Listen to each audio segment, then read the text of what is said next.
எனக்கு முன்பு நீ உத்தமனாய் நட, உத்தமனாய் நடக்கிற உன்னை நான் உத்தம சந்ததியாய், உத்தமிகளின் சந்ததியாய், பெரும் திரள் கூட்டமாய் உங்களை நான் பெருக வைப்பேன் என்று சொன்னார். எல்லா பேர்களுக்கும் மேலாய் ஒரு பெயர் பரலோகத்தில் நம்மை கொண்டு போய் நிறுத்தம். அதுதான் கர்த்தருக்கு முன்பு உத்தமனாய் உத்தமையாய் வாழ்ந்து முடித்த அந்த பெயர். ஆண்டவராக இயேசுவின் நாமத்தை எந்த மார்க்கத்தார் எப்பேற்பட்ட சூழ்நிலையில் இருக்கிற மக்களும் விசுவாசிப்பீர்கள் என்றால் நீங்கள் விரும்பும் அற்புதங்களை கிறிஸ்துவின் நாமம் உங்களுக்கு கொண்டு வந்து செய்யும். இந்த கிராமத்தில் நீ எப்படி ஊழியம் செஞ்சிட பாத்துற, இந்த கிராமத்தில் நீ எப்படி சபை கட்டிற நான் பாத்துறேன் என்று யார் சவால் விட்டார்களோ, அப்படி சவால் விட்டவர்களே அந்த கிராமத்தில் நீங்கள் கட்டும் சபையில உங்கள் சபையினுடைய மூப்பர்களாக வந்து சேர்ந்து உங்கள் உடன் ஊழியக்காரர்களை மாறுபடி கர்த்தர் செய்து விடுவார். தேவனால் கூடாதவைகள் ஒன்றுமே இல்லை. கைகளை பலமாய் தட்டி ஆண்டவருக்கு மகிமை செலுத்துங்கள். அற்புதங்களிலே மகாபெரிய அற்புதம் ஒரு பாவி பரிசுத்தவானாய் மாறுவது, ஒரு அக்கிரமக்கார நீதிமானாய் மாறுவது, ஒரு கெட்ட நடத்தை உள்ளவன் உத்தமனாய் மாறுவது, ஒரு மிருக குணம் கொண்டவன் அவன் ஆவிக்குரிய மனிதனாய் மாறுவது, ஒரு பாவி மனம் திரும்புவதுதான் அற்புதங்களிலே மகா பெரிய அதிசயமான ஒரு அற்புதம்.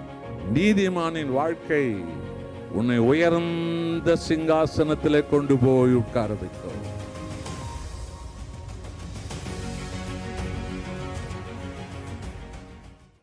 இந்த நாளில தேவன் உங்களோடு பேச என் இதயத்தில் வைத்த வேத சத்தியம் ஆதியாகமம் 17ஆம் அதிகாரம் முதல் 2 வசனங்கள்.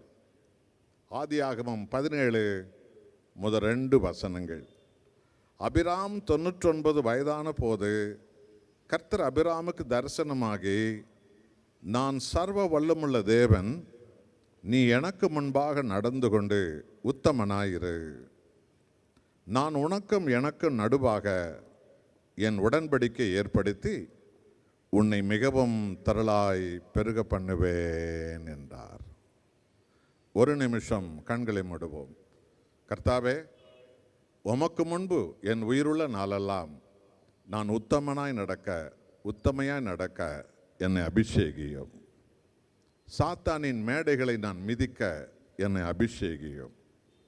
பரலோகத்தின் சகல அற்புதங்களையும் ஆசீர்வாதங்களையும் இயேசுவின் நாமத்தில் நான் சுதந்திரித்து கொள்ள என்னை அபிஷேகியும்.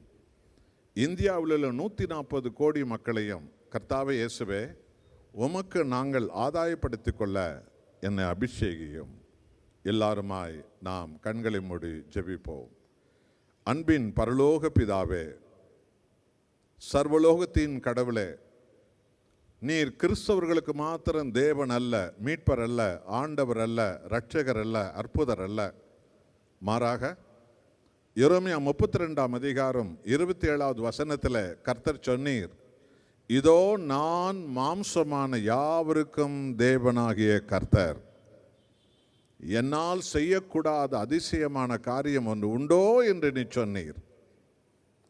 நீர் கிறிஸ்தவர்களுக்கு மாத்திரம் தேவன் அல்ல, இந்த முழு உலகில் உள்ள எல்லா தேசத்தாருக்கும், எல்லா இனத்தாருக்கும், எல்லா தெய்வ பக்தி உள்ள அத்தனை கோடி கோடியான ஜனங்களுக்கும் நீரே தேவன் என்றால் எல்லாரையும் உண்டாக்கினவர் நீரே. ஆகவேதானே முழு உலகத்தை ரட்சிக்க, மீட்க, விடுவிக்க, உயர்த்த, பரிசுத்தப்படுத்த, ராஜரீக சந்ததியாய், ஆசாரிய சந்ததியாய் மாற்ற பரலோகத்திலிருந்து உமது ஒரே பேரான குமாரன் எங்கள் ஆண்டவர் இயேசு கிறிஸ்துவை இந்த உலகத்திற்கு அனுப்பி வைத்தீர்.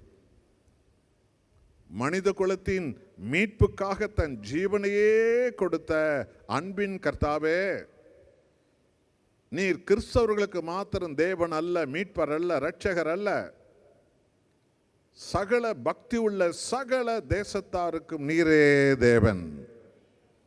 ஆகவே இந்த பேரின்ப பெருவிழாவில் வந்திருக்கிற ஜாதி மத இன பேதமின்றி இந்த அன்பின் ஊழியத்தினால் தேவனே நீ தேர்ந்தெடுத்து வைத்திருக்கிற இந்த கோயம்புத்தூர் பட்டணத்தின் ஒரு சிறந்த அப்போஸ்தலராய் எல்லா சபைகளை நேசிக்க, எல்லா சபை போதகர்களை ஊழியர்களையும் அன்பினால் அரவணைத்து செல்ல நீ நிலைநிறுத்திய உம்முடைய அப்போஸ்தலன் மறைத்திரு ஜவஹர் சாமல் ஐயா அவர்களுக்காக உம்மை நன்றியோடு நான் துதிக்கிறேன். அப்படி அன்பு மகன் ஆண்டவரே ஜவஹர் தானியலுக்காக நான் துதிக்கிறேன். அவரை ஆராதனையின் ஒரு இளம் புயலாக எழுப்பியிருக்கிறீர் ஆண்டவரே. அவரை இன்னும் அதிகமாக அபிஷேகித்து ஆராதனை வேளையில லட்சமான மக்கள் விடுதலை பெறவும், சுகம் பெறவும், அற்புதம் பெறவும், அபிஷேகம் பெறவும் தேவனை அவர்களை நிரப்புவீராக. என்னை சிலுவை நிழலில் மறைத்து கொள்ளுங்க, நான் முழுவதும் மறைந்து போகட்டும். உமையே அற்புதமாய், அடையாளமாய், ஆசீர்வாதமாய் ஆண்டவரே அபிஷேகமாய் உம்முடைய ஜனங்களுக்கு நீர் வெளிப்படுத்தும். துதி, கன, மகிமை, மாட்சிமை எல்லாம் உமக்கே. எங்கள் ஆண்டவர் இயேசுவின் நாமத்தில் பிதாவே, ஆமென். கர்த்தராகிய இயேசுவின் அற்புத நாமத்தில் அன்பான தேவ ஜனங்களே, கிறிஸ்தவர்களாகவோ கிறிஸ்து அல்லார்களாகவோ தெய்வ பக்தி உள்ள தேவ ஜனங்களாக இந்த இடத்தில் ஆயிரமாக மக்கள் திரளாய் வந்திருக்கின்றீர்கள். சர்வலோகத்தை உண்டாக்கிய தேவன், நம்ம எல்லோரையும் உண்டாக்கிய தேவன் உங்களுக்கு அன்பின் கடவுளாய், மீட்பின் கடவுளாய், சுகமாக்கும் கடவுளாய், அற்புதங்களின் கடவுளாய், விடுதலை செய்யும் கடவுளாய், உங்களை அபிஷேகிக்கிற கடவுளாய், உங்களை மறுரூபப்படுத்தும் தேவனாய், உங்களை பரலோக ராஜ்யத்தினுடைய பிதாவின் சொந்த ஜனங்களாய் மாற்றவே சர்வ வல்லமுள்ள கர்த்தர் மனித உடல் எடுத்து ஆண்டவரும் இரட்சகரும் மீட்பருமாய் இந்த உலகத்திற்கு அவர் வந்தார். ஆகவே இன்றைக்கு ஆபிரகாமை தெரிந்து கொண்ட தேவன் ஆபிரகாமுக்கு சொன்ன செய்தி, எனக்கு முன்பு நீ உத்தமனாய் நட, உன்னோடு நான் உடன்படிக்கை பண்ணுவேன். என்ன உடன்படிக்கை? உத்தமனாய் நடக்கிற உன்னை நான் உத்தம சந்ததியாய், உத்தமிகளின் சந்ததியாய், பெரும் திரள் கூட்டமாய் உங்களை நான் பெருக வைப்பேன் என்று சொன்னார். யோவான் 15ஆம் அதிகாரம் 16வது வசனத்தை வாசித்து பாருங்கள். நம் ஆண்டவராக இயேசு கிறிஸ்து சொன்னார், நீங்கள் என்னை தெரிந்து கொள்ளவில்லை, நான் தான் உங்களை தெரிந்து கொண்டேன் என்று. எதற்காக கர்த்தர் நம்மை தெரிந்து கொண்டார்? அவருக்கு நாம் உத்தமனும் உத்தமியுமாய் வாழ்வதற்காக. அக்கிரமங்களும், வேசித்தனங்களும், உபச்சாரங்களும், கொலைகளும், கொள்ளைகளும், துன்மார்க்கங்களும், காட்டு மிராண்டித்தனமான மனித படுகொலைகளும் நிகழும் இந்த காலகட்டத்தில் ஆண்டவராக இயேசு கிறிஸ்துவின் இரத்தத்தால் கழுவப்பட்ட மக்கள், அவருடைய வசனத்தினால் பலப்படுத்துகிற மக்கள், அவருடைய ஆவியால் முத்திரை போடுகிற மக்கள், இப்படி பாவ இருள் சூழ்ந்த சமுதாயத்தின் மத்தியில் நீங்கள் உத்தமர்களும் உத்தமிகளுமாய் நீங்கள் வாழ்ந்து காட்ட அழைக்கப்பட்டிருக்கின்றீர்கள். இந்த உலகிலே நீங்கள் நாம் என்னென்ன பெயர்களிலே அழைக்கப்பட்டாலும், எப்படியெல்லாம் நாம் மற்றவர்களால் கனத்துக்குரியவர்களாய் புகழப்பட்டாலும், எல்லா பெயர்களுக்கும் மேலாய் ஒரு பெயர் பரலோகத்தில் நம்மை கொண்டு போய் நிறுத்தும். அதுதான் கர்த்தருக்கு முன்பு உத்தமனாய் உத்தமையாய் வாழ்ந்து முடித்த அந்த பெயர். எனக்கு முன்பு நீ உத்தமனாய் நட, எனக்கு முன்பு நீ உத்தமையாய் நட. தேவனிடத்திலிருந்து சொல்லன்னா அற்புதங்களை, அடையாளங்களை பெற நீங்கள் தகுதி உள்ளவர்கள். ஆண்டவராக இயேசுவின் நாமத்தை எந்த மார்க்கத்தார், எப்பேற்பட்ட சூழ்நிலையில் இருக்கிற மக்களும் விசுவாசிப்பீர்கள் என்றால், நீங்கள் விரும்பும் அற்புதங்களை கிறிஸ்துவின் நாமம் உங்களுக்கு கொண்டு வந்து செய்யும். எல்லா பிசாசின் பிடியிலிருந்து அவர் விடுவிப்பார். தரித்திர கட்டுக்களை அவர் முறியடிப்பார். பாவ கட்டுக்களை அவர் முறியடிப்பார். சாப கட்டுக்களை அவர் முறியடிப்பார். இன்றைக்கு நீங்கள் கேட்ட அந்த உயிருள்ள சாட்சி போல சாவின் பிடியிலிருந்தும் கர்த்தர் உங்கள் ஒவ்வொருவரையும் எழுப்ப அவர் வல்லவராயிருக்கிறார்.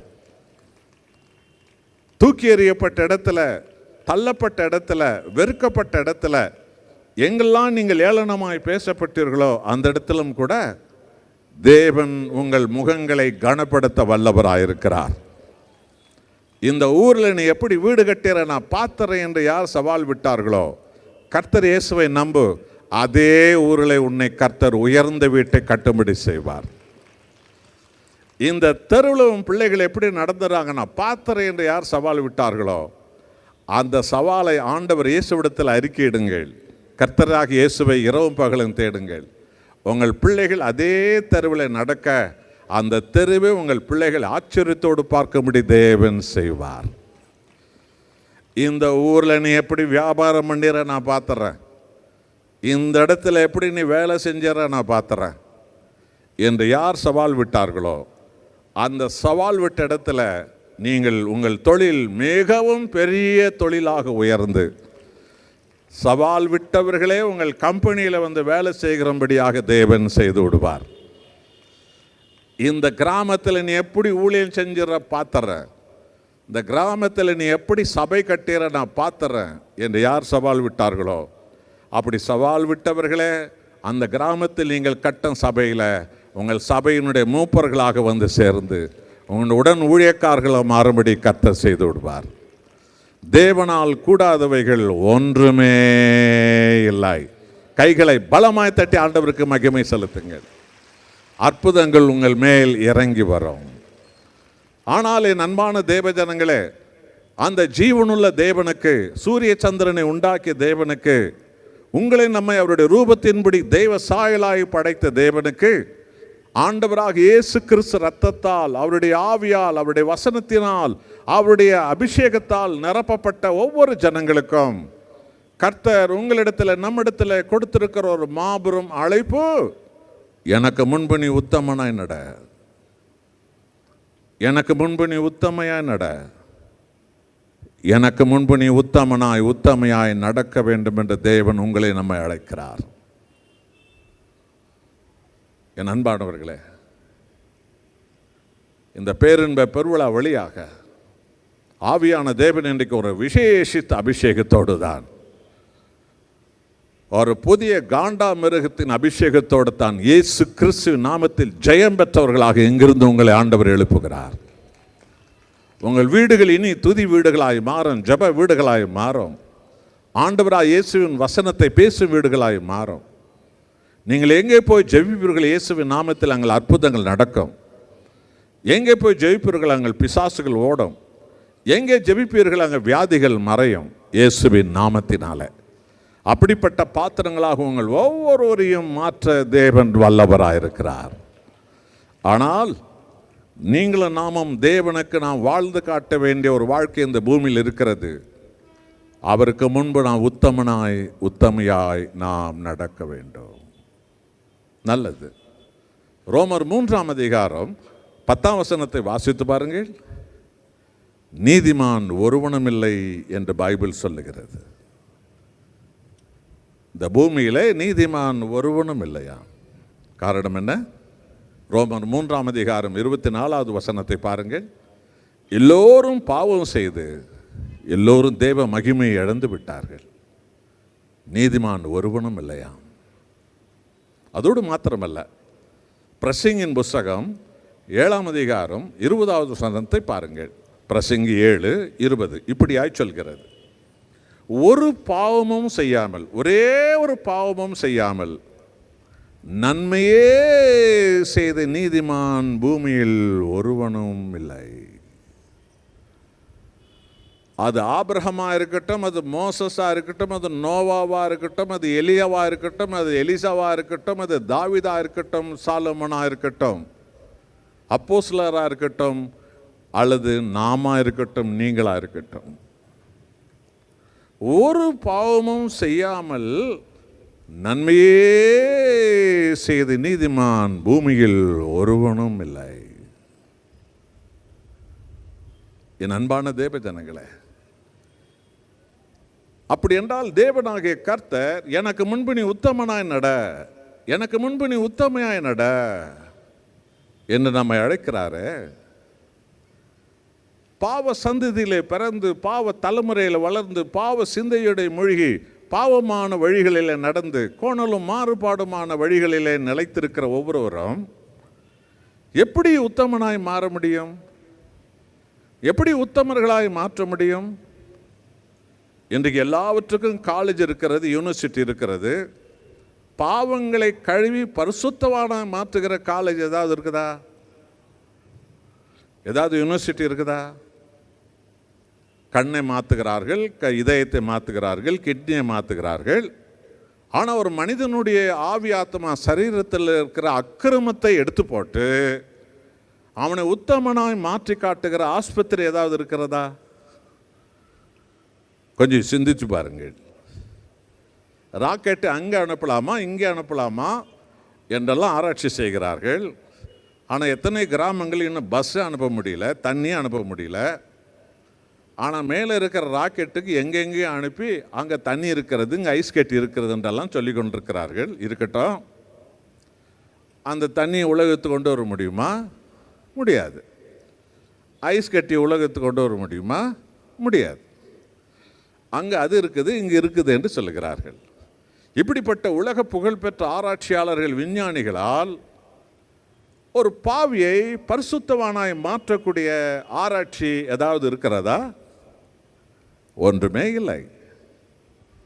இந்த இலையை சாப்பிட்டால் நோய் குணமாகும், கீரையை சாப்பிட்டால் நோய் குணமாகும், இந்த மர வேரை சாப்பிட்டால் நோய் குணமாகும், இந்த காயை சாப்பிட்டால் நோய் குணமாகும், இந்த மலையில் இருக்கிற இந்த இலையை கொண்டு வந்து சாப்பிட்டால் இந்த நோயெல்லாம் போய்விடும் என்றெல்லாம் இலை, தலை, கீரை, காய், கனிகளை பற்றி விளம்பரம் எல்லாம் செய்யப்படுகிறது.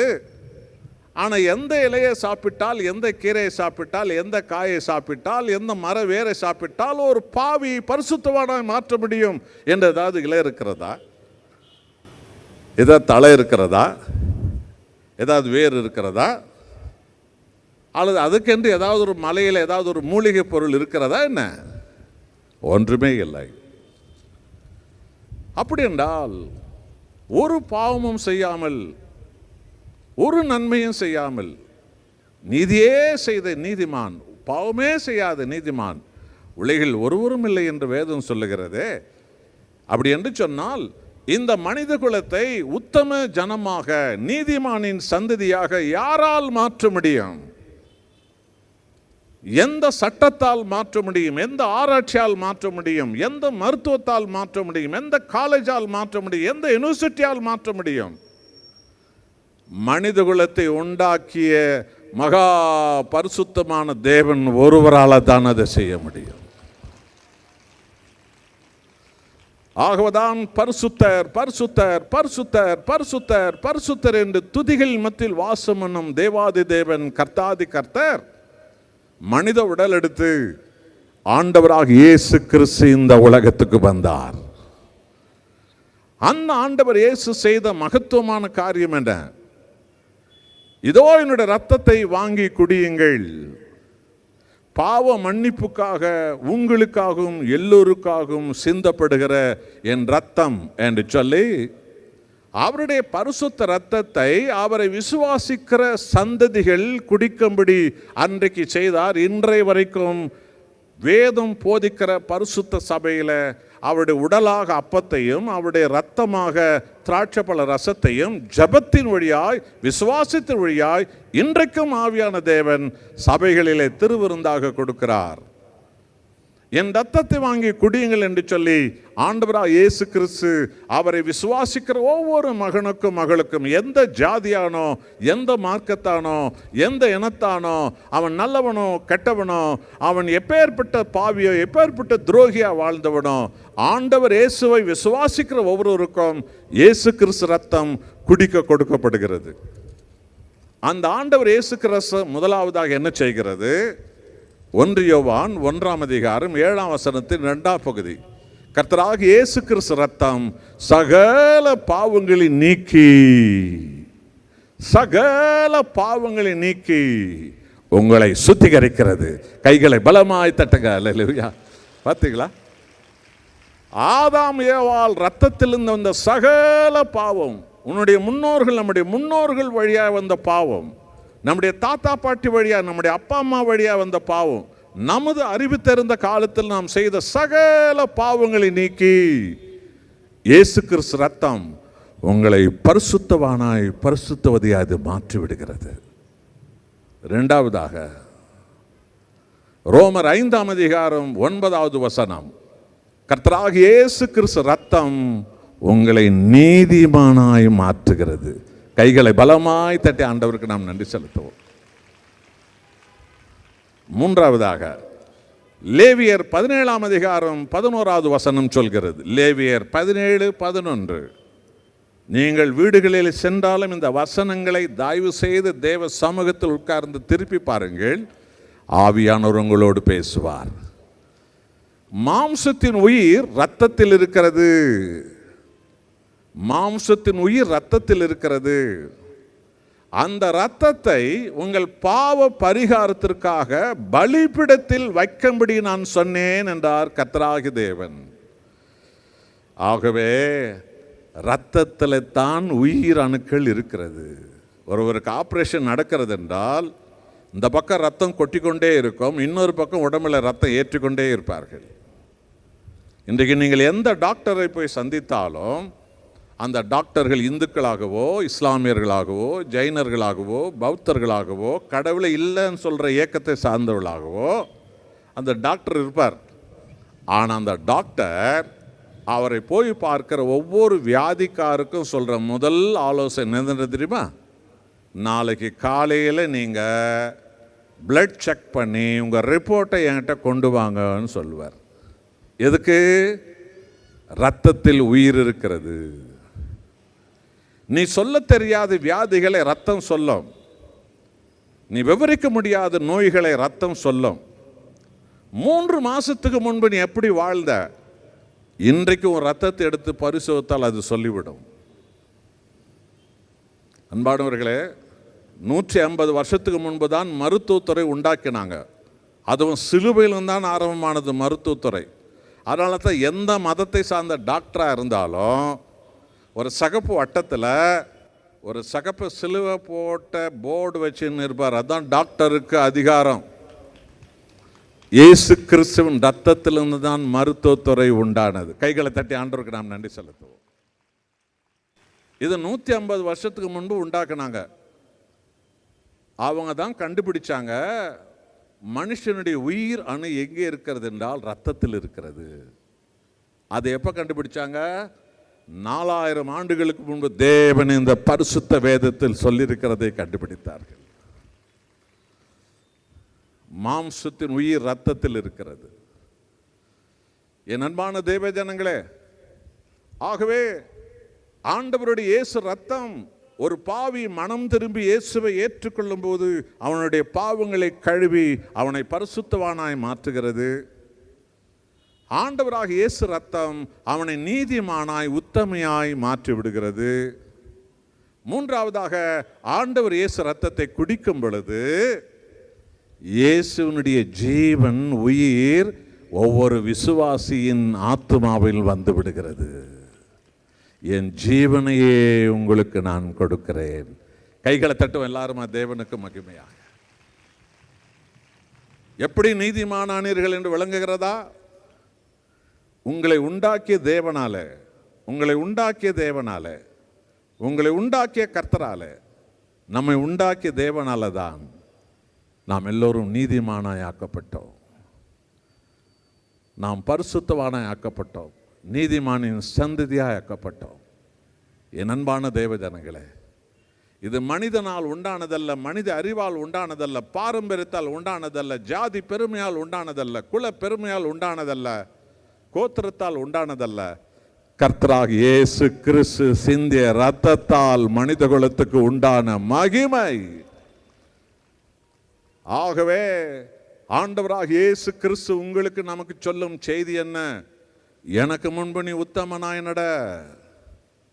பாதாள குழியிலிருந்து உன்னை நான் மன்னித்தேன், உன் அக்கிரமங்களை சுமந்தேன், உன் சாபங்களை சுமந்தேன், உன் சாப நோய்களை சுமந்தேன், உன் சாப கட்டுக்களை சுமந்தேன். ஏன் பாவத்தின் சம்பளமான சாபையை நான் உனக்காக சுமந்தேன். என் மகனே, என் மகளே, என்னையே உனக்கு பரிசுத்தமாய் கொடுத்தேன். என் இரத்தத்தால் உன்னை கழுவினேன். என் இரத்தத்தால் உன்னை நீதிமானாக்கினேன். என் இரத்தத்தின் வழியாக என்னுடைய ஜீவன் உனக்குள் வந்துவிட்டது. ஆகவே அக்கிரமும் தாறுமாறும் கேடுபாடுகளும் மோச நாசங்களும் கெட்ட நடத்தைகளும் பிசாசு விதைத்திருக்கிற பாவ இருள் சூழ்ந்த சமுதாயத்தின் மத்தியிலே அந்த பரிசுத்த தெய்வத்தை ஆராதிக்கிற தேவ ஜனமே, நீ எந்த சபையோ, எந்த இயக்கமோ, எந்த சபையின் பிரிவோ, நீ யாரோ, ஆனால் இயேசு கிறிஸ்து ரத்தத்தால் நீ உத்தமனாக்கப்பட்டிருக்கிறாய், உத்தமையாக்கப்பட்டிருக்கிறாய். அதை ஜீவனுள்ள வரைக்கும் காத்து கொள்வதற்காகத்தான் உனக்கு பரிசுத்தாவின் அபிஷேகம். அந்த ஜீவனுள்ள இரத்தத்தின் உடன்படிக்கையில் அனுதினம் நடப்பதற்காகத்தான் உங்களுக்கு பரிசுத்த வேதாகமம். அந்த ஜீவனுள்ள ஜனங்களாய், மணவாட்டி சபைகளாய், தேவனுடைய ஆசாரிய சந்ததிகளாய், உத்தமர்களாய், உத்தமைகளாய் உங்களை நடத்துவதற்காகத்தான் ஆவின் ஏவுதலால் ஏவப்பட்ட பரிசுத்த சபைகள், தேவனுடைய பரிசுத்த சபைகள். அப்போஸ்தலர் 20:28 சொல்கிறது, தேவன் தன் சுய ரத்தத்தால் சபையை சம்பாதித்தார். சபை என்றால் என்ன? ஒரு பெரிய கட்டிடம் அல்ல, அல்ல அல்ல. ஆண்டவராக இயேசு ரத்தத்தால் மீட்கப்பட்ட ஒவ்வொரு விசுவாசிகள் தான் சபை.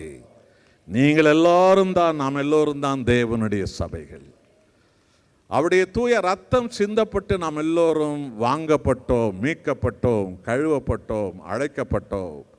ஆகவே தன் பரிசுத்த ஆவியால் நிரப்பிய போதகர்களை, மேய்ப்பர்களை கர்த்தர் உங்களுக்கு, நமக்கு சபையை நடத்த மேய்ப்பர்களாக தேவன் தந்திருக்கிறார். கிறிஸ்துவுக்கு நேராய் நடத்தப்படுவது. ஆகவே அன்பான தேவ ஜனங்களே, இந்த கூட்டத்தில் ஆண்டவர் இயேசுவுக்கு எனக்கு சம்பந்தமே இல்லை, அவர் கிறிஸ்தவங்க கடவுள், அவர் கிறிஸ்தவங்க சம்பர கடவுள் என்ற எண்ணத்தில் நீ ஒருவேளை இருந்திருக்கலாம், பரவாயில்ல, அது உங்களுடைய அபிப்பிராயம். ஆனால் இந்த ஆண்டவராக இயேசு கிறிஸ்து சர்வத்தை உண்டாக்கிய தேவன், சூரிய சந்திரனை உண்டாக்கிய தேவன், நீ பார்க்கிற எண்ண முடியாத நட்சத்திரங்கள் உண்டாக்கிய தேவன், உங்கள் எல்லோரையும், நம்ம எல்லோரையும் அவருடைய ரூபத்தின்படி, சாயலின்படி உண்டாக்கிய தேவன். நம்ம எல்லாம் மீட்டு பரிசுத்தவான்களாய், பரிசுத்த சந்ததிகளாய் மாற்றத்தான் கர்த்தர் இயேசு இந்த உலகத்துக்கு வந்தார். ஆகவே இந்த மாபெரும் அன்பின் செய்தியை உலகம் முழுவதும் எல்லா தேசங்களுக்கும், எல்லா ஜாதிகளுக்கும், எல்லா இனத்தாருக்கும், தெய்வ பக்தி உள்ள ஒவ்வொருவருக்கும் இயேசு கிறிஸ்துவின் நாமத்தினால் நீங்கள் அறிவியுங்கள். எல்லா தேசங்களுக்கு போய் அறிவியுங்கள் என்று சொல்லி 2024 ஆண்டுகளுக்கு முன்பு கர்த்தாதி கர்த்தர் கொடுத்த அந்த அன்பின் உபதேசம், அந்த அழைப்பு தான் இன்றைய வரைக்கும் நிறைவேறி கொண்டிருக்கிறது.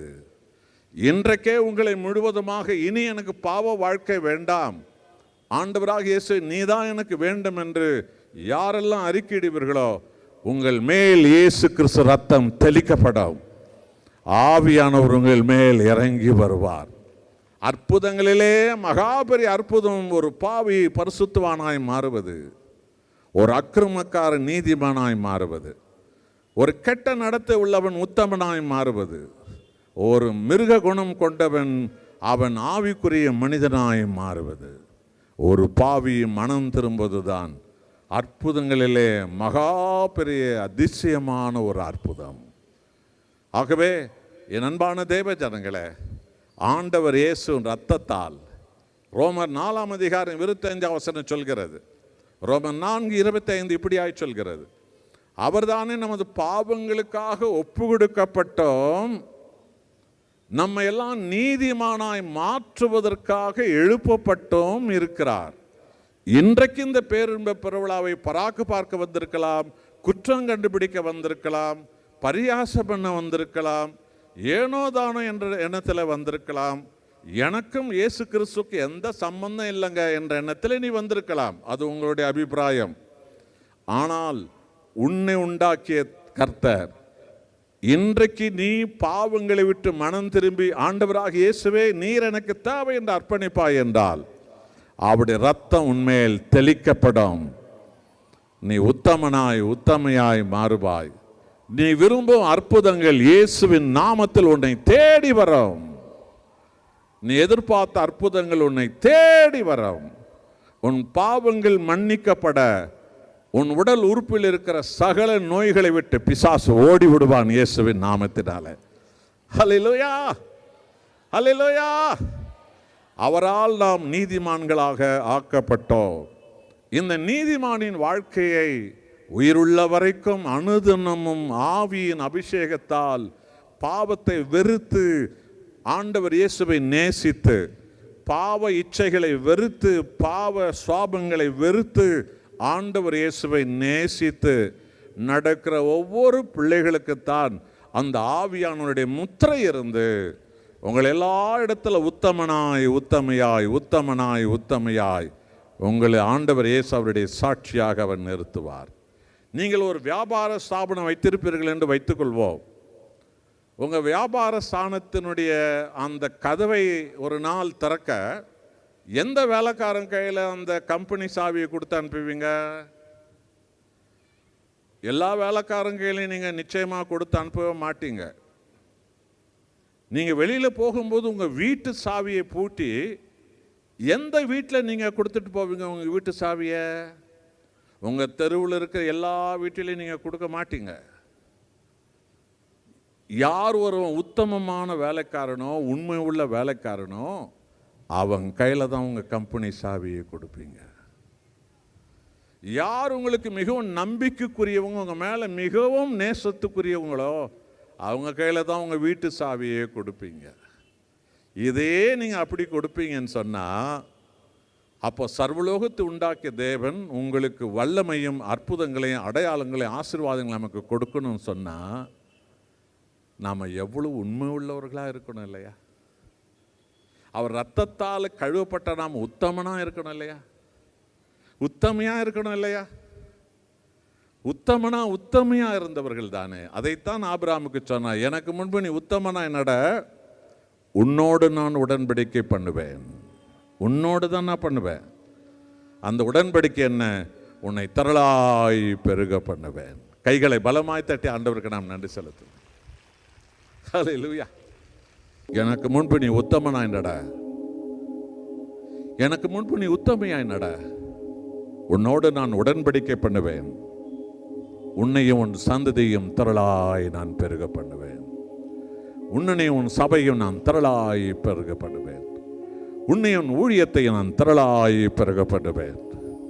எனக்கு முன்பு நீ செய்ய வேண்டியது ஒன்றே ஒன்று, என் மகனே என் மகளே, எனக்கு முன்பு நீ உத்தமனாய் நடக்க வேண்டும். நல்லது. உத்தமர்களுடைய வாழ்க்கை எப்படி வளரும்? பைபிள் சொல்லுகிறது. நீதிமொழி புஸ்தகம் 10ஆம் அதிகாரம் 6வது வசனம், நீதிமானின் சிரசின் மேல் ஆசீர்வாதங்கள் தங்கும். விசுவாசிக்கிறவங்க அல்லேலூயா சொல்லுங்க. நாம் ஆராதிக்கிற தேவன் ஆசீர்வாதங்களை தேவன். என்னாகும் 24 முதல் வசனம், இஸ்ரவேலை ஆசீர்வதிப்பதே கர்த்தருக்கு பிரியும். நம்மை உண்டாக்கிய தேவன் நம்மேல் வைத்த அன்பு, தன் உயிரை நமக்கு கொடுத்தாரே, அந்த தேவன் தானே நம்மை பரிபூர்ண சுகமாக்கிறவர். அவர் தானே நம்மை பரிபூர்ணமாக அபிஷேகிக்கிறவர். அவர் தானே நம்முடைய சந்ததியை உயர்த்துகிறவர். அவர் தானே நம்முடைய தடைகளை உடைக்கிறவர். தன் உயிரே நமக்கு கொடுத்த தேவன் அவருடைய ஜனமான உங்களை ஆசீர்வதிக்காமல் விடுவாரா?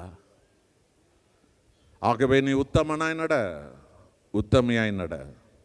யாரோ லஞ்சம் வாங்குவான், நீ வாங்கக்கூடாது. யாரோ ஏமாத்தி களப்படப்படி வியாபாரம் பண்ணுவான், நீ பண்ணக்கூடாது. ஏண்டா நீ ஆண்டவருடைய உத்தமன், உத்தமி. உங்கள் வியாபாரம் மற்றவருக்கு சாட்சியாக இருக்கணும். உங்கள் தொழில் பிறருக்கு சாட்சியாக இருக்கணும். உன் நடத்த பிறருக்கு சாட்சியாக இருக்கணும். வாழ்க்கை பிறருக்கு சாட்சியாக இருக்கணும். ஆசீர்வாதங்கள் உன்னை தேடி வரும். உங்கள் தலையின் மேல், தலைமுறையின் மேல், உங்கள் பிள்ளைகள் மேல், உங்கள் சந்ததியின் மேல் ஆசீர்வாதங்கள் இறங்கி வரும். கர்த்தர் தரும் ஆசீர்வாதம் எப்படிப்பட்டது? நீதிமொழி 10ஆம் அதிகாரம் 22வது வசனம், கர்த்தருடைய ஆசீர்வாதம் ஐஸ்வர்யத்தை கொண்டு வரும், அதனோடு கூட அவர் வேதனைகளை கூட்டி தர மாட்டார். அதாவது வீட்டை கட்டினால் அதில் நீங்கள் இருப்பீங்க. இன்றைக்கி நிறைய பேர் வீட்டை கட்டிட்டு போலீஸ் ஸ்டேஷனில் தான் போய் இருக்கிறாங்க, கோர்ட்டில் தான் போய்க்கிறாங்க. கட்டின வீட்டில் இல்லவே இல்லை. ஆனால் ஆசீர்வாதம் என்பது என்ன தெரியுமா? உங்களுக்கு ஒன்றை கொடுத்தால் அதை நீங்கள் அனுபவிக்கும்படி தேவன் செய்வார். உங்களுக்கு ஒன்றை கொடுத்தால் அதில் நிரந்தரமாய் வாழும்படி தேவன் செய்வார். உங்களுக்கு ஒரு வீட்டை கொடுத்தால் உங்கள் சந்ததி அதில் சந்தோஷத்தோடு வாழும்படி தேவன் செய்வார். உங்களுக்கு ஒரு சுகத்தை கர்த்தர் கட்டளையிட்டார் என்றால் உங்கள் தலைமுறைக்கு நீங்கள் சாட்சியாக இருக்கும்படி தேவன் செய்வார். உங்களுக்கு ஆண்டவர் பொருளை கொடுத்தார் என்றால் எந்த மாந்திரிகமாக எந்த பிசாசை தொடும்படி தேவன் அனுமதிக்க மாட்டார். எந்த எதிரிகள் உனக்கு விரோதமாய் மாந்திரிகம் செய்தாலும் அந்த மாந்திரிகத்தை இயேசு ரத்தம் செய்தவர்களை கொண்டு போய் அடித்துவிடும். உங்களை ஆவியானவர் காக்கும் தேவனாய் இருக்கிறார். ஆதியாகமம் 13:2 சொல்கிறது, ஆபிரகாம் மிருக ஜீவன்களும் வெள்ளியும் பொன்னுமான ஆசைகளுடைய சீமானாய் இருந்தார். கொஞ்சம் யோசிச்சு பாருங்க. தேவனுக்கு முன்பு ஆபிரகாம் நீதிமானாய் நடந்தார். அவர் கைட்டு செய்ததெல்லாம் வளர்ந்தது. அவர் தொட்ட பொருளெல்லாம் வளர்ந்தது. அவர் நடந்த நிலமெல்லாம் அவருக்கு கொடுக்கப்பட்டது. அதான் இஸ்ராயல் தேசம். அவருடைய சந்ததி வளர்ந்தது. ஏன்? நீதிமானின் சிரசின் மேல், அவன் சந்ததியின் மேல் என் ஆசீர்வாதங்கள் வந்து தங்கும். மூன்றாவதாக யாக்கோபு 5:16 பகுதி, நீதிமான் செய்ய ஊக்கமான வேண்டுதல் மேக வல்லமுள்ளதா இருக்கும். கைகளை தட்டுக்க எல்லாருமே. பார்த்தியா, உங்க ஜபங்கள், நீங்க ஏன் உத்தமர்களா ஆண்டவரால் மாற்றப்பட்டிருக்கிறீர்கள் தெரியுமா?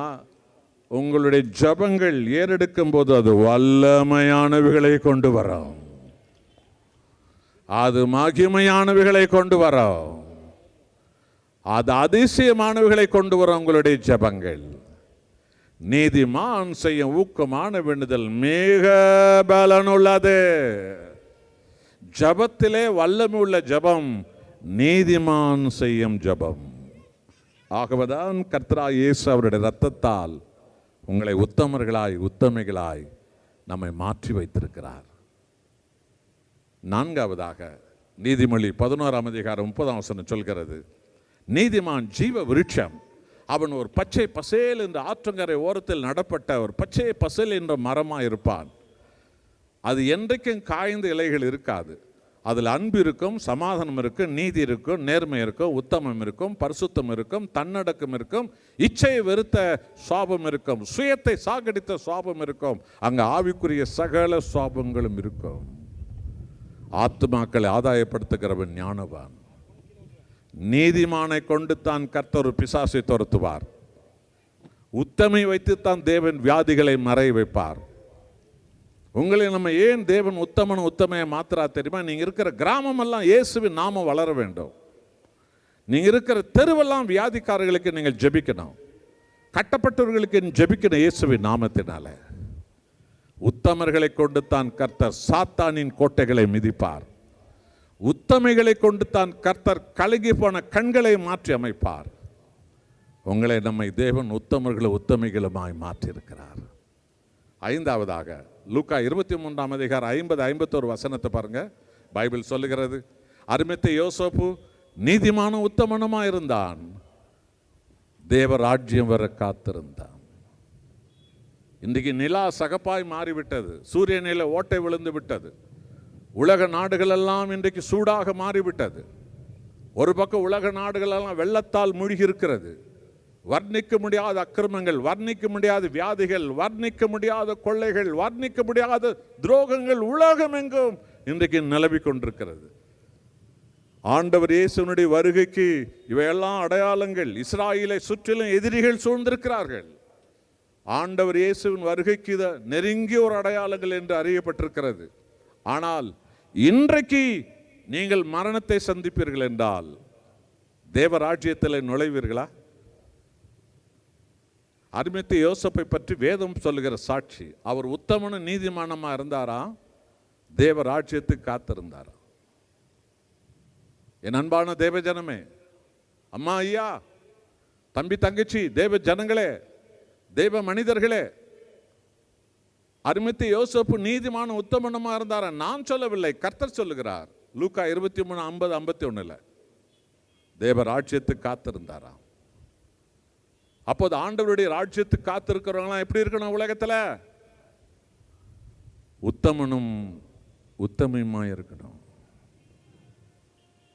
அவர்கள் தான் தேவ ராஜ்யத்தில் நுழைவார்கள். லூக்கா 17:33-35 வரைக்கும் பாருங்கள்.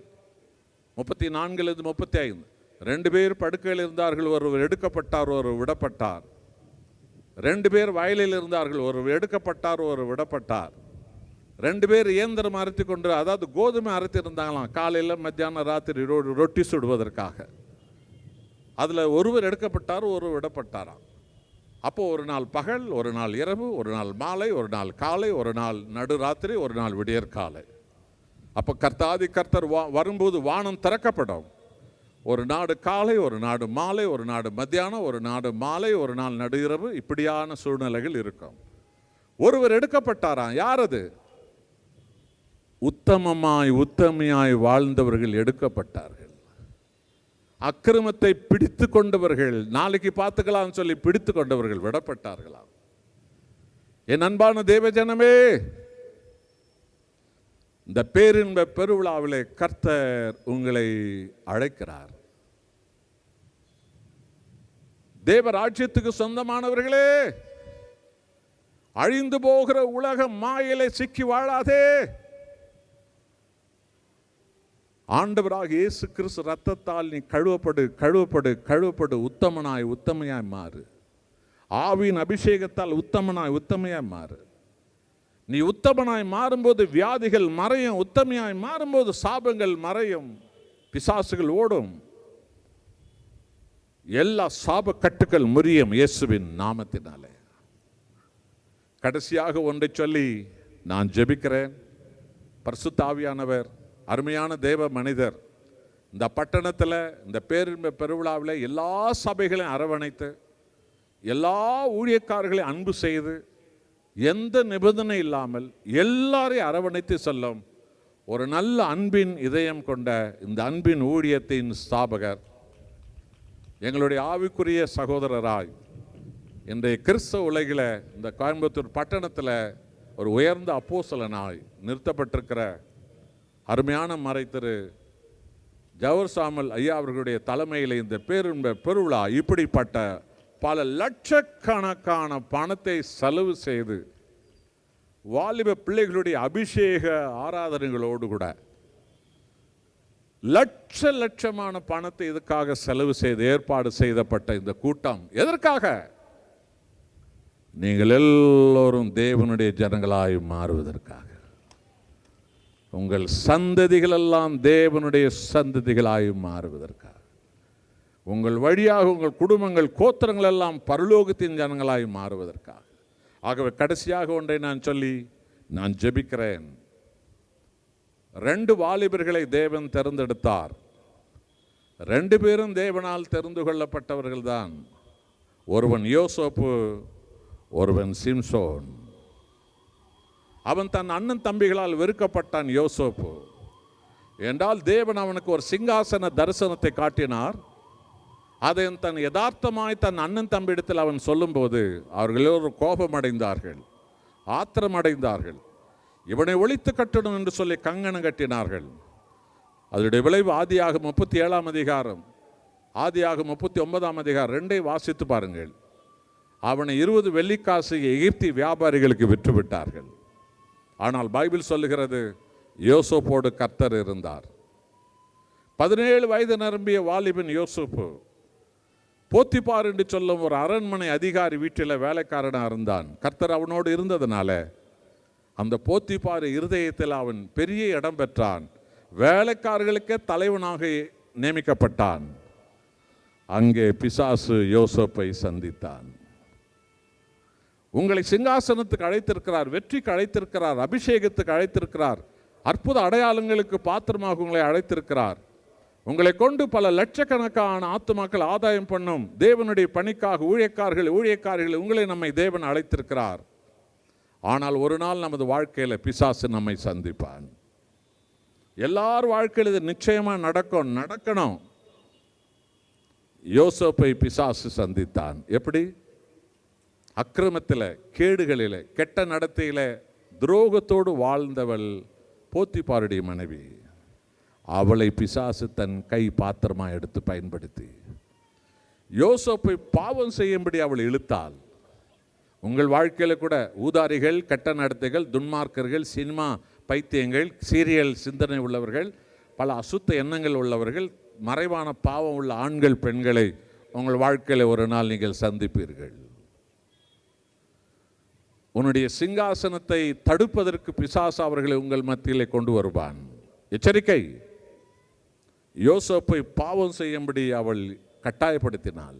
அந்த வீட்டு எஜமானி, அந்த வீட்டு வேலைக்காரன் அந்த வாலிபன் யோசேப்பு சொல்லுகிறான், ஆதியாகமம் 39 அதிகாரம் 9வது வசனம், என் தேவனுக்கு விரோதமாக நான் பாவம் செய்வது எப்படி? அப்படி சம்மட்டில் அடிக்கிற மாதிரி அடிச்சான் சாத்தானே. இன்னைக்கு கையில பைபிள் வச்சிருக்கிறவர்களே, உன்னை ஒரு பொண்ணு சந்திக்கும் போது, ஒரு பையன் சந்திக்கும் போது உன்னால சொல்ல முடியுமா? உனக்கு அந்த தைரியம் இருக்கிறதா? எத்தனை ஆராதனை, எத்தனை விளக்கம், எத்தனை பிரசங்கம், எத்தனை அற்புதம், எத்தனை அதிசயங்கள் நீ பார்க்கிற, நீ கேட்கிற. ஆனா ஒரு நாள் உன்னை ஒரு இச்சை சந்திக்கிறது. என் தேவனுக்கு விரோதமாக நான் பாவம் செய்து எப்படி? நீ சொன்னதுண்டா?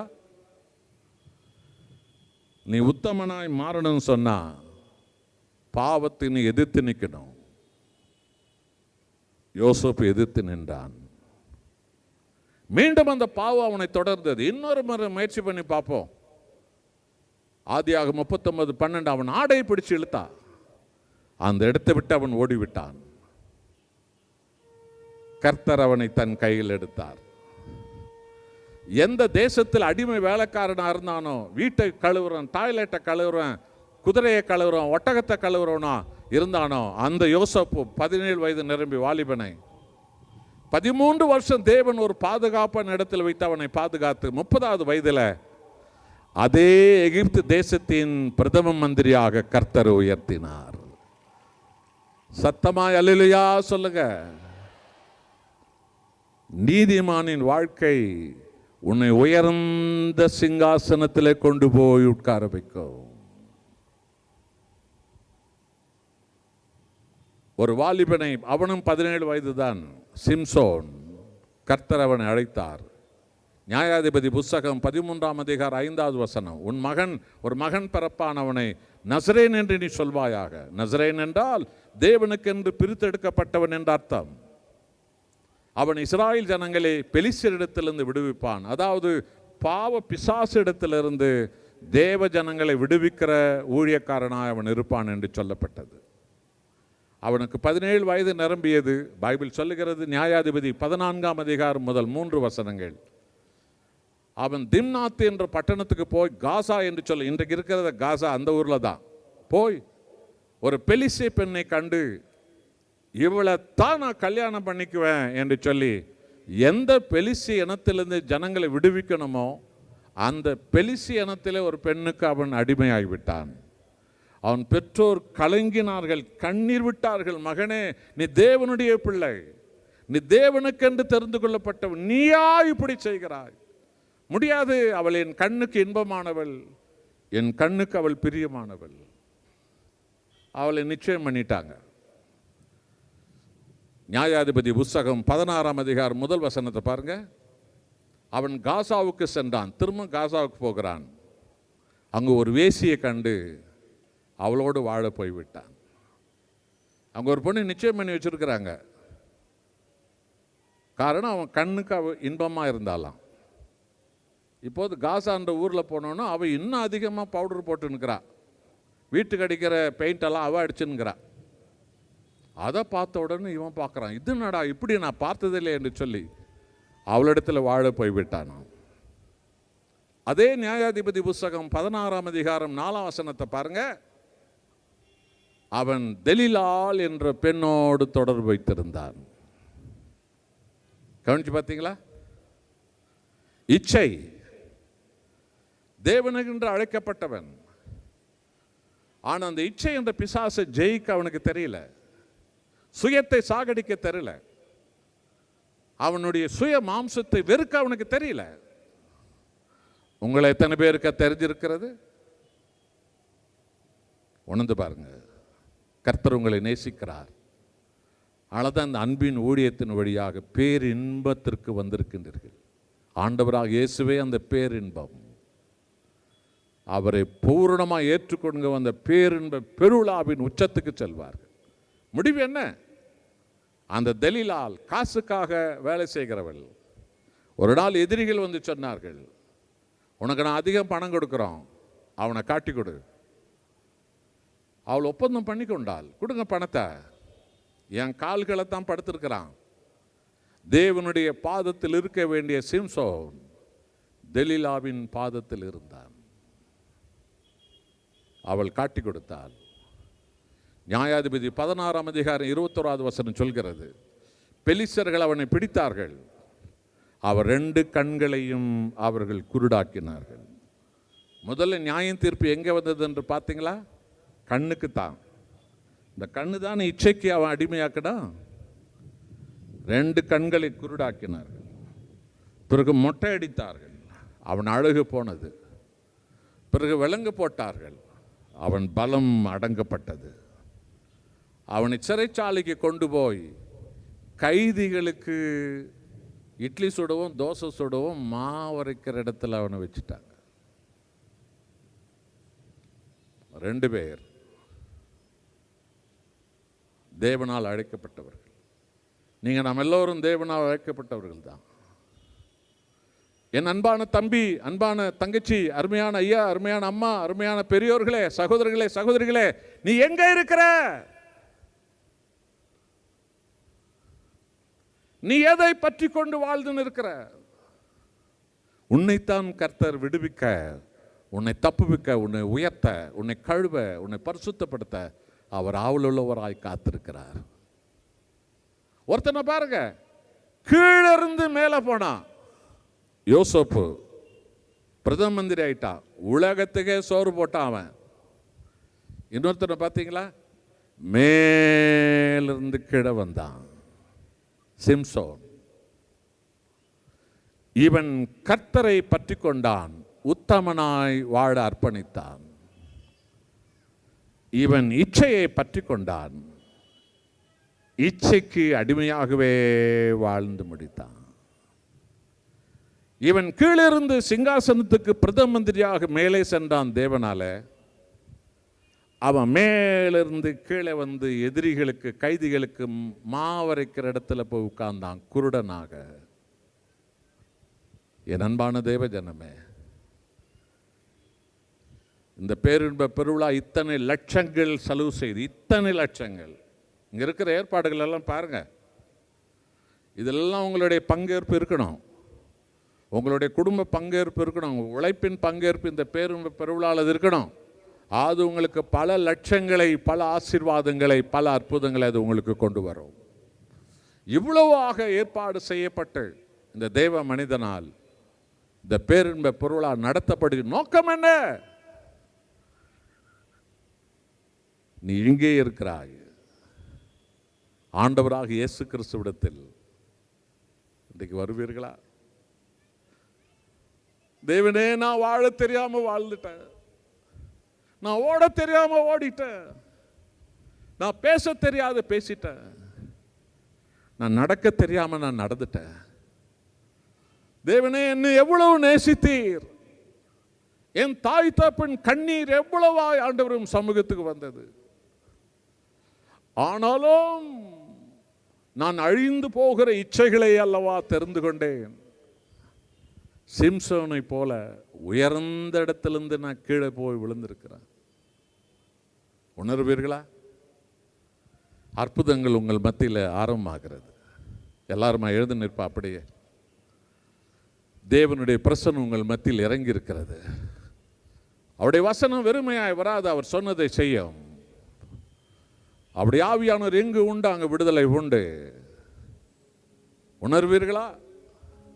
தீர்மானிப்பீர்களா? ஆண்டவராய் இயேசு கிறிஸ்து உனக்காக காத்திருக்கிறார். அந்த பேரின்பம் உன்னை அழைக்கிறது. கர்த்தர் உன்னை அழைக்கிறார். நீங்கள் தீர்மானிப்பீர்களா? என் அன்பானவர்களே, பைபிள் சொல்லுகிற எசேக்கியேல் 18ஆம் அதிகாரம் 23வது வசனம், ஒரு அக்கிரமக்காரன் அக்கிரமத்தில் சாவது எனக்கு பிரியமில்லை, அவன் மனம் திரும்பி வாழ்வதல்லவா எனக்கு பிரியம் என்று கர்த்தர் சொல்லுகிறார். நீ அக்கிரமத்தில் சாவதற்கு தேவனுக்கு பிரியமல்ல. நீ சாகாத, நீ வாழணும். உன் பாவம் சாகணும், உன் அநியாயம் சாகணும், உன் அக்கிரமம் சாகணும், கெட்ட நடத்தை சாகணும், உன் சினிமா இச்சை சாகணும், சீரியல் இச்சை சாகணும், உன்னுடைய செல்போன் அடிமையா இருக்கிறது, நீ சாகணும். அந்த செல்போனில் இருக்கிற அநேக அசுத்தங்கள் உன்னை ஆளுகை பண்ணி கொண்டிருக்கிறது. அவைகள்லாம் சாகணும். இயேசு கிறிஸ்து ரத்தத்தால் நீங்கள் கழுவப்படணும்.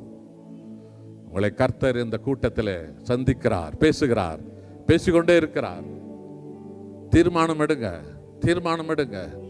அழிந்து போகிற இந்த அக்கிரமம் எனக்கு வேண்டாம். அழியாத பேரின்பமே இயேசுவே, நீங்க தான் எனக்கு வேண்டும். சீரழிவுக்கு என்னை கொண்டு போகிற மாம்ச இச்சைகள் எனக்கு வேண்டாம். மகிமைகளை என் வாழ்க்கையில் கொண்டு வருகிற ஆவியானவரே, நீர் எனக்கு வேண்டும். ஒப்பு கொடுப்பீர்களா? ஒப்பு கொடுப்பீர்களா? இதே இடத்துல கர்த்தர் உங்கள் மத்தியில் உலாவுகிறார். அற்புதங்களின் தேவன், உங்களுக்கு புதிய இதயத்தை கொடுக்கிற தேவன், புது ஆவியை கொடுக்கிற தேவன், உனக்கு புது சிந்தையை கொடுக்கிற தேவன் உலாவுகிறார். கைகளை தட்டி எல்லாரும் சோத்திர பண்ணுங்க, சோத்திர பண்ணுங்க, சோத்திர பண்ணுங்க. இயேசுவே நீர் எனக்கு வேண்டும். வாயில அறிக்கையிடுங்க, ஆண்டவராக இயேசுவே நீங்க எனக்கு வேண்டும். ஆண்டவராக இயேசுவே நீங்க எனக்கு வேண்டும். ஆண்டவராக இயேசுவே நீ எனக்கு வேண்டும். ஆண்டவராக இயேசுவே நீர் எனக்கு வேண்டும். அறிக்கையிடுங்க, அறிக்கையிடுங்க, அறிக்கையிடுங்க. விடுதலையின் ஆவியானவர் உங்கள் மத்தியில் உலாவுகிறார். கட்டுக்களை முறிக்கிற ஆவியானவர் உங்கள் மத்தியில் உலாவுகிறார். மனம் திரும்புகிறவர்கள் மேல் இயேசு கிறிஸ்து ரத்தம் தெளிக்கப்படுகிறது. ஒப்பு கொடுக்கிற மகன் மேல், மகள் மேல் தேவனுடைய கரம் இறங்குகிறது. எந்த வியாதியா இருந்தாலும் இயேசுவின் நாமத்தில் உன்னை விட்டு அது இப்பொழுதே விலகி போகும். உன் பாவங்களை அறிக்கையிடு. இனி நான் செய்ய மாட்டேன் என்று ஒப்புக்கொடு. உன் கர்ப்பப்பையை கர்த்தர் தொடுகிறார். உன் கிட்னியை கர்த்தர் தொடுகிறார். உன்னுடைய நரம்புகளை கர்த்தர் தொடுகிறார். ஒப்புக்கொடு, ஒப்புக்கொடு, ஒப்புக்கொடுங்கள், ஒப்புக்கொடுங்கள், ஒப்புக்கொடுங்கள், ஒப்புக்கொடுங்கள், ஒப்புக்கொடுங்கள். உங்களுடைய மனம் திரும்புதல் அற்புதங்களை கொண்டு வரும். உங்களுடைய மனம் திரும்புங்கள் அடையாளங்களை கொண்டு வரும். உங்களுடைய மனம் திரும்புதல் அபிஷேகத்தை கொண்டு வரும். உங்களுடைய மனம் திரும்புதல் பலவிதமான அடையாளங்களை உங்கள் வாழ்க்கையில கொண்டு வரும். தேவனுடைய கரம் இந்த மத்தியில உலாவுகிறது. ஒப்பு கொடுங்க. பிசாசின் ஆவிகள் அநேக உடல்களை விட்டு வெளியேறுகிறது இயேசுவின் நாமத்தினால. இச்சையின் ஆவிகள் போய் இந்த கூட்டத்தை விட்டு வெளியில. வேசித்தன் ஆவியே போய் இந்த கூட்டத்தில் இருந்து. துன்மார்க்க ஆவியே போய் இந்த இடத்துல இருந்து. செல்போன் வழியாய் ரகசிய பாவங்களுக்கு அடிமையான பொல்லாத ஆவியே போய் இந்த கூட்டத்தில் இருந்து இயேசுவின் நாமத்தினால. ஆவியானவர் ரத்தம் இங்க தெளிக்கப்படுகிறது. இயேசு கிறிஸ்து ரத்தம் தெளிக்கப்படுகிறது. இயேசு ரத்தம் தெளிக்கப்படுகிற இடத்துல ஆவியானவர் கிரியை செய்கிறார், கிரியை செய்கிறார், கிரியை செய்கிறார், கிரியை செய்கிறார். கைகளை தட்டி, கைகளை தட்டி, இயேசுவே நீர் எனக்கு தேவை, இயேசுவே நீர் எனக்கு தேவை, இயேசுவே நீர் எனக்கு தேவை.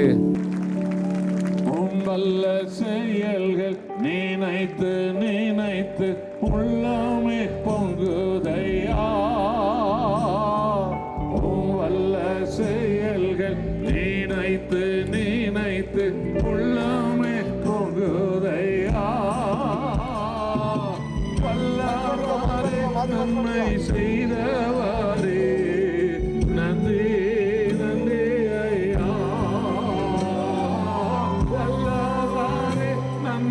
செய்தவரே நன்றி நன்றி.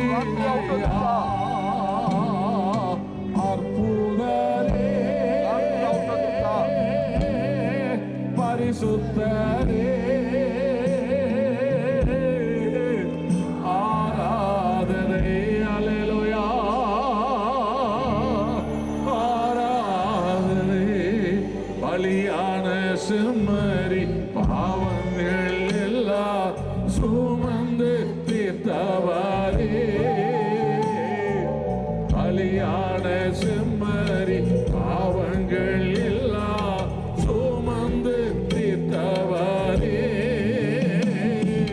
பரிசுத்த ரத்தம் எனக்காக வல்லோ பாகிய பாகியமே.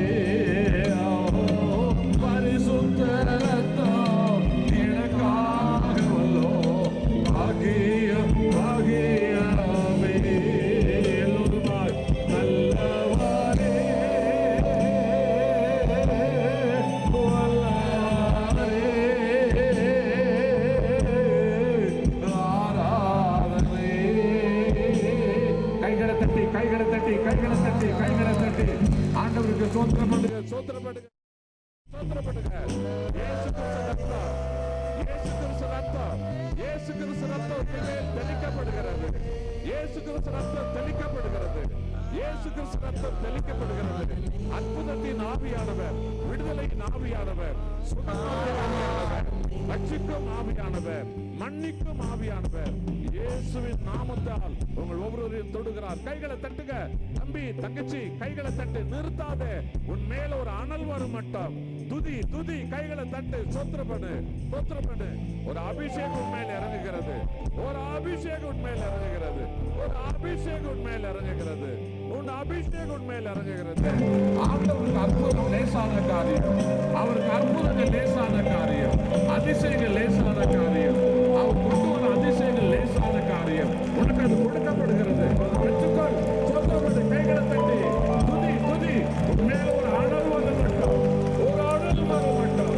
துதி துதி துதி துதி துதி துதி துதி துதி துதி துதி துதி. தேவ வல்லமை, தேவ வல்லமை, தேவ வல்லமை, தேவ வல்லமை, தேவ வல்லமை, தேவ வல்லமை, தேவ வல்லமை, தேவ வல்லமை, தேவ வல்லமை. பேருந்த பொருளா இவ்வளவு செலவு செய்து ஏற்பாடு பண்ணப்பட்டதோ அதனுடைய காரியம் நிறைவேறுகிறது. காரியம் நிறைவேறுகிறது. துதி துதி துதி துதி துதி துதி துதி துதி. ஒரு விடுதலை, ஒரு ரட்சிப்பு, ஒரு பாவ மன்னிப்பு உனக்கு உண்டாகும் போது உன் உடலில் இருக்கிற சகல வியாதிகளும் மறையும். இயேசுவின் நாமத்தினாலே பிசாசின் ஆவிகள் விலகுகிறது. இயேசுவின் நாமத்தினாலே சாபத்தின் ஆவிகள் விலகுகிறது. இயேசுவின் நாமத்தினாலே வஞ்சிக்கும் ஆவிகள் விலகுகிறது. இயேசுவின் நாமத்தினாலே கட்டுக்களின் ஆவிகள் விலகுகிறது. இயேசுவின் நாமத்தினாலே உடல் உறுப்பிலே ஒரு வல்லமை பாய்கிறது. ஸ்தோத்திரப்படுங்க, ஸ்தோத்திரப்படுங்க, ஸ்தோத்திரப்படுங்க. ஒரு அனல் உங்கள் மேல் இறங்குகிறது. அல்லேலூயா, அல்லேலூயா, அல்லேலூயா, அல்லேலூயா, அல்லேலூயா. பரலோகம் சந்தோஷப்படுகிறது. இந்த பட்டணம் எழுப்புதல் அக்கினி இறங்குகிறது. இந்த கோயம்புத்தூர் பட்டணத்திலிருந்து தமிழ்நாடு முழுவதற்கும் அக்கினி பறந்து போகிறது. உலகம் எங்கும் இந்த அக்கினி பறந்து போகிறது. இயேசுவின் நாமத்தினாலே ஆண்டவர் இயேசுவுக்கு மகிமை உண்டாவதாக. தேசத்தில் எழுப்புதல் உருவாக, பட்டணம் ஆசீர்வதிக்கப்பட, ஆத்தும ரட்சிப்பு, விடுதலை, சுகம் பெற இயேசுவின் அன்பின் ஊழியம் வருடந்தோறும் நடத்தும் கோவையின் அடையாளமாம் பேரின்ப பெருவிழாவிற்கு உங்கள் யாவரையும் வரவேற்கின்றோம். நாள் ஏப்ரல் 30, மே 1, 2, 3 மற்றும் 4, 2025 புதன்கிழமை முதல் ஞாயிற்றுக்கிழமை வரை தினமும் மாலை 6 மணிக்கு விசேஷித்த செய்தியாளர்கள் மற்றும் ஆராதனை வீரர்களோடு இணைந்து அற்புதத்தின் நாட்களை ஆவியில் அனுபவித்து திருவிழாவை கொண்டாட திரளாய் புறப்பட்டு வாருங்கள். இடம் CSI ஆண்கள் மேல்நிலைப்பள்ளி மைதானம், கோவை ரயில் நிலைய பின்புற நுழைவாயில் எதிரில், வெரைட்டி ஹால் ரோடு, கோயம்புத்தூர் 1. மேலும் தொடர்புக்கு 8900 என்கிற எண்ணிற்கு அழைக்கவும். கோவை பேரின்ப பெருவிழா, இது நம்ம வீட்டு திருவிழா.